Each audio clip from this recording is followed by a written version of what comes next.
Semi-modal verbs. Semi-modal verbs.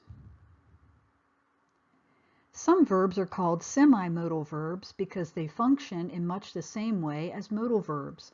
However, they are different from modal verbs because they sometimes behave more like typical verbs. Some change to agree with their subjects, some change tense, and some can be combined with verbs like be, have, and do. These verbs are need, dare, used to, have to, and ought to. First is need. Here are the uses. To show necessity or obligation. It is semi-modal because we use to before the main verb, but it changes to match the subject. We need to use less water. He needs to shave his beard. Notice how it's need with we and needs with he. When need is used as a negative, we don't use to. He needn't leave yet. They need not sell their home. Let's look at dare and the uses. To show that the subject has the courage to do something, or to deny or challenge something or someone. It is semi-modal because we sometimes use to before the main verb. Unlike modal verbs, dare changes with the subject. He dares to behave badly at football practice. We dare to challenge the champions. Do they dare to come late to Mr. Marshall's class? Dare not is not followed by to. I dare not ride without my helmet. She dares not go to the dance.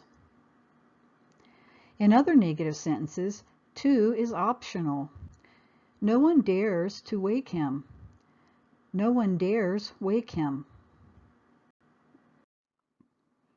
Let's look at used to, the uses.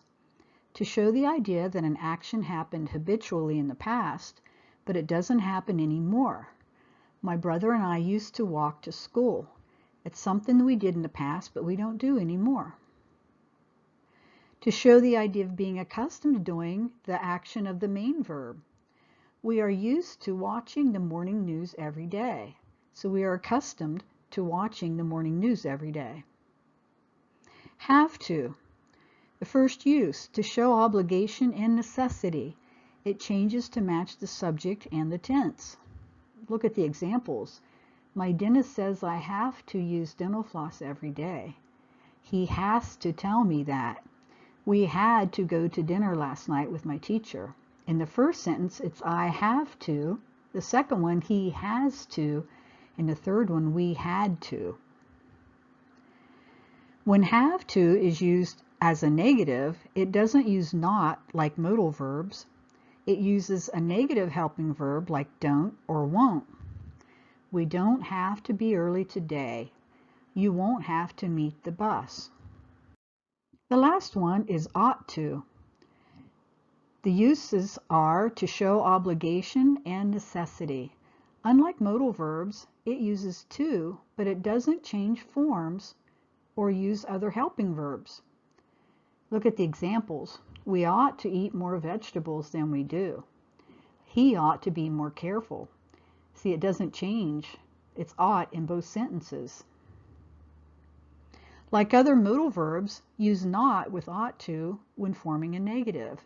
You ought not to drink so much soda. I oughtn't to have let the dog out.